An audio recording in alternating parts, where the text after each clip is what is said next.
রিচপি, এত রাতে আমাদের এখানে থাকা ঠিক হচ্ছে তো? চুপ কর, ভয় পাস না। এখনো রাত 12টা বাজেনি। এই রাস্তা দিয়ে কেউ চলাফেরা করে না। খুব অদ্ভুত না? শুধু অদ্ভুত না, গ্রামের সবাই বলে এই রাস্তা নাকি ফিরে তাকাতে মানা।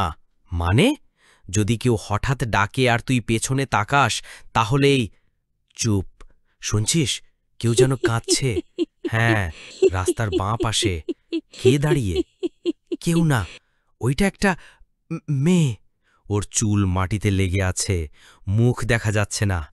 সে নড়ছে না, শুধু দাঁড়িয়ে আর কেউ কাঁদছে। ফিরলে আর আমরা কি ফিরতে করব? পারে না। ডাকবো? না, না, তাকাস না। তুই কি ওর মুখ দেখেছিস?